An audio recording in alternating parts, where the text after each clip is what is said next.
As you can see, I'm joined by a group of legislators with me today. This is the Property Tax Working Group.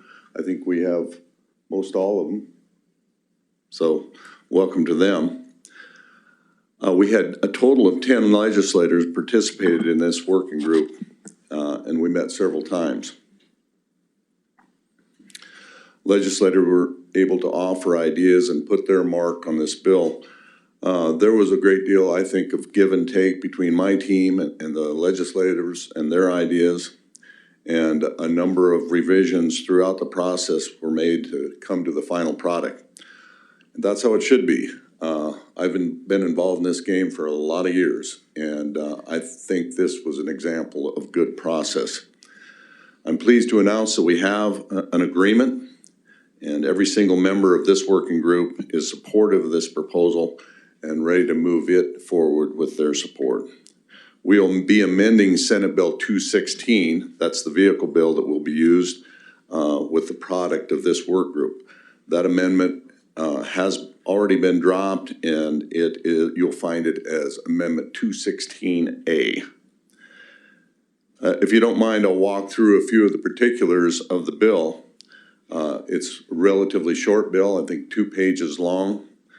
Section 1 limits the increases in owner-occupied assessments to 3% countywide for the next 5 years. Section 2 and 3 caps the amount taxing districts and school capital outlay budgets can increase as a result of growth or new construction. This will be capped at either 2% of the actual growth in the previous year or actual growth, whichever is less. Renovations to existing owner-occupied homes that add 40% or less of new value to the house will be excluded from the growth calculation. And I thought that was another significant change to disallow those increases or those additions, the cost of additions to be counted as new construction. Local governments shouldn't need to grow just because a homeowner makes a small improvement. Sections 4 and 5 increase the maximum income limits for the assessment freeze program. Currently, I think it's set at $35,000 for a single member home. That will be raised to $55,000 and raised to $65,000 for multi-member homes. The bill also increases the maximum eligible home value from $350,000 up to $500,000.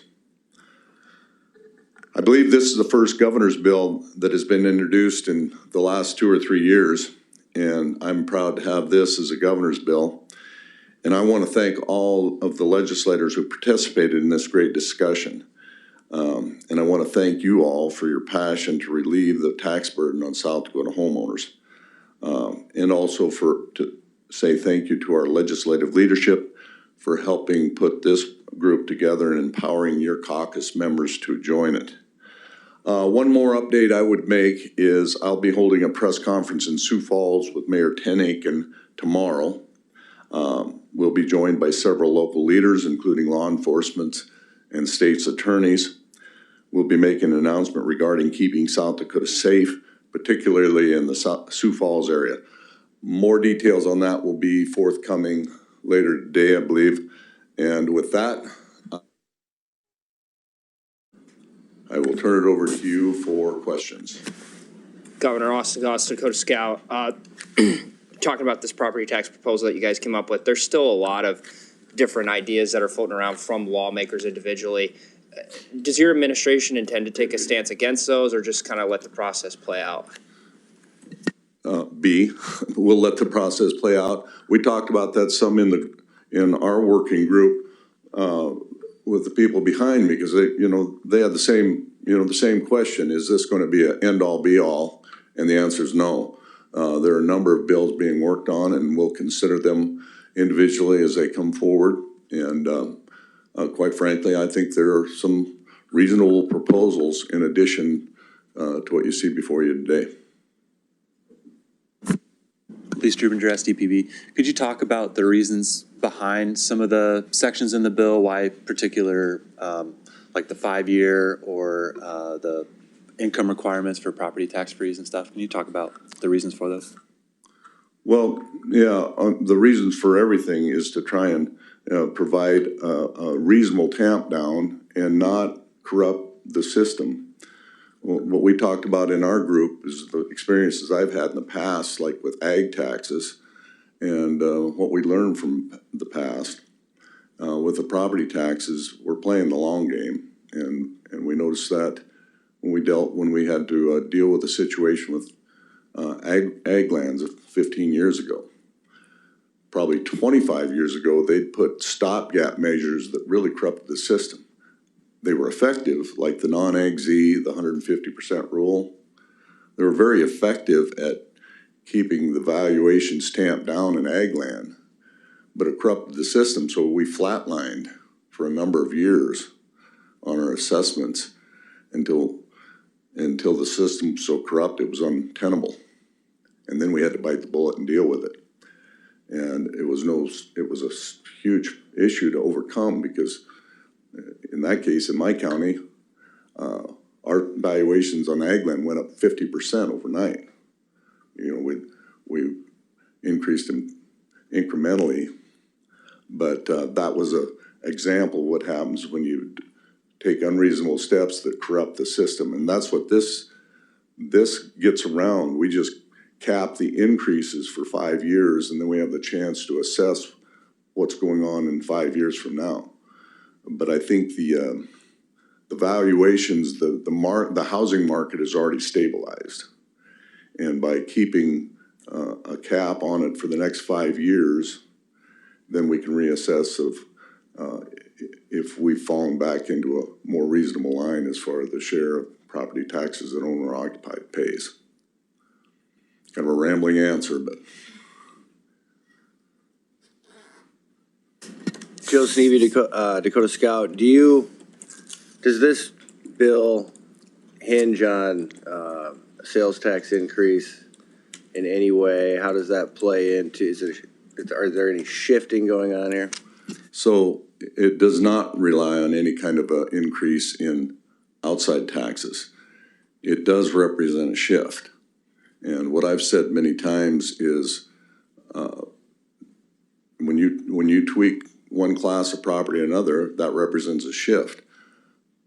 But a justifiable shift in my mind in this case, because that shift has already occurred in the last 5 years when owner-occupied assessments started skyrocketing. That created a shift away from the other class of property on to owner-occupied. This bill represents a balancing, if you will, of shifting some of that burden back to where it was, not even to the extent of where it was 5 years ago.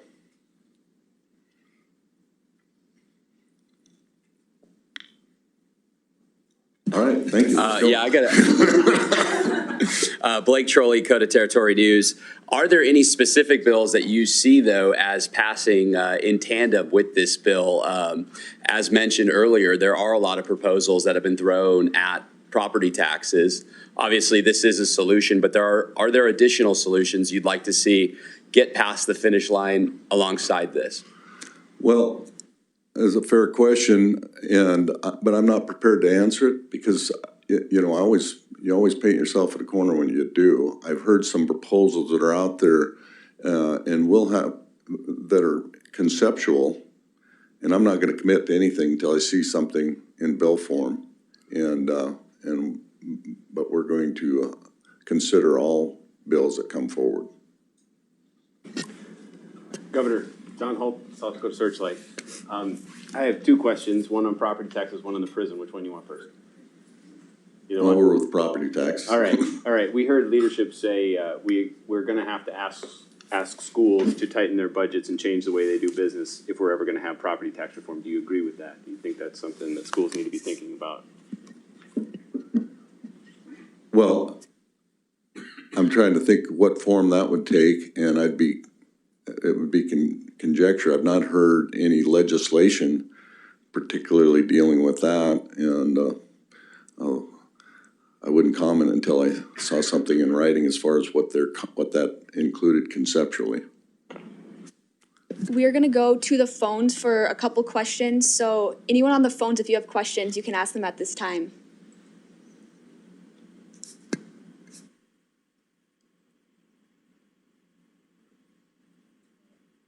Okay, seeing none, we'll go back to in-person questions.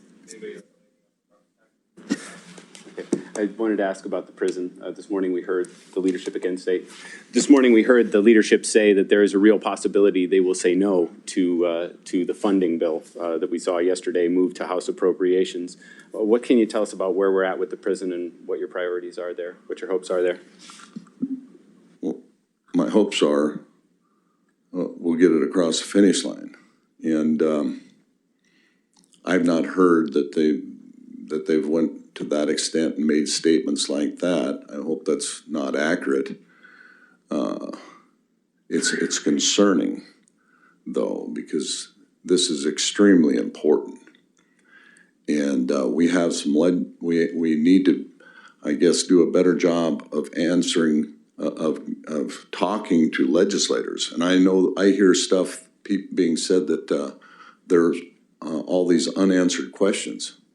Well, quite frankly, that is just not the case. There are a lot of questions that have been answered very thoroughly. And if you haven't got your questions answered, you haven't been listening. Because it is cut and dried. We are palms up. We are this close to having this project fully funded and going. And they need to understand the ramifications of not getting this done. We will cost the taxpayers of this state tens and tens of millions of dollars by not getting this across the finish line. Governor, Representative Overweight yesterday, when he heard of the increase in cost of running the new site versus the current site, $21 million approximately, he talked about the need to, how are his grandchildren going to pay for that?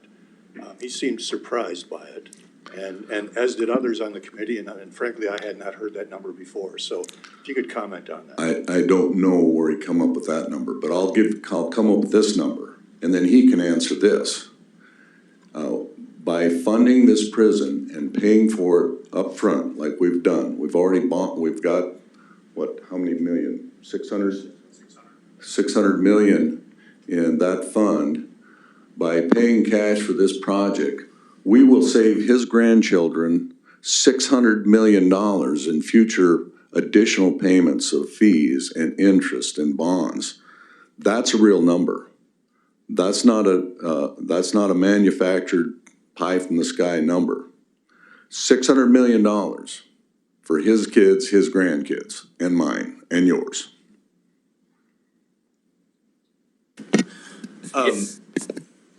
Sorry. Grant Greenwood, Co-Territory News and Dakota News Now. It was noted that obviously if we wait on this prison, that it's going to cost $35 to $40 million more in cost for every year that we wait. And so I guess I kind of just wanted to get your thoughts on that, and what does the financing look like if there is pushback and this project does end up waiting? Would it be more plausible that we have to reach out for money elsewhere, or do you want this really to only be funded one-time dollars through the state? Well, we funded to this point with one-time dollars from the past several years. Usually the one-time money is a lot, and especially in the last 3 years, it's been a lot easier to find places for one-time money than ongoing. And we've got the plan now for the ongoing. But, the cost of the inflation is just one of the figures. We would walk away very conservatively saying $100 million if we don't get this done this year. $100 million that's out the window. But that's only a starting point. now we go back to square one and we start this whole process over. And it's like whoever once said, the definition of insanity is doing the same thing over and over and again and expecting different results. Do we expect different results when we find a different area? There's always going to be opposition regardless where we site this. I thought it was a gift from God to find the site that we did that was that appropriate for this prison relative to where it's at now. And so that's what just kind of makes me sick to my stomach to think about starting over and the tens of millions of dollars that'll cost the taxpayers of the state, and then to start this process all over again. Please, Rhoden, address CPB. Lawmakers set revenue targets officially earlier this morning. Do you have any window into maybe what the executive branch's strategy is in terms of its priorities now that kind of number has been set? Well, certainly, I think it's kind of an easy answer. When I first gave my joint address, I'd stated I was optimistic at that time. I thought our numbers would turn around and the revenues would start coming in better shape. And we just got the latest updated revenue actual numbers from the Christmas season, and they've not. If anything, they've declined even more than where they were when the governor proposed her budget. We just did the revenue estimates. They agreed to a number, but realistically speaking, they're a rounding error of where we're at. So realistically speaking, nothing's changed. And like I said in my joint address, we can consider, have the conversations about restoring cuts. But again, it's a zero-sum game. And especially now, that's kind of been solidified that we are at a zero-sum game. If we reduce cuts someplace else, we have to increase cuts for somebody else. So that's where we're at. We have time for 2 more questions. Yeah, Governor Blake Trolley, Dakota Territory News. Attorney General Marty Jackley's bills are soon almost all going to be, at least the government accountability bills will soon be out of the Senate in the House. What are your thoughts on those bills? These are bills requiring reporting for government misconduct, expanding the authority of the state auditor. Well, we've been, I met with Jackley a couple of weeks ago, the AG, and we had a great conversation and about, again, pushing the reset button. And so my team's been working very closely with the Attorney General in putting those bills in good shape. We'll do one more. We're talking about the tax cuts. I don't hear a lot of excitement for tax increases. So can I ask you, are you supportive of Governor Noem's proposed budget when we start talking about cuts? Is that the place where you want to start from? That is the budget. And like I said in my joint address, I had a hand in, I was on her team, obviously, when we wrote that budget. And when I did my joint address, I announced that I would not be introducing a new budget. So, and budget remains our highest priority. Great. Thank you, everyone, for your questions, and we'll see you next week. Thank you all.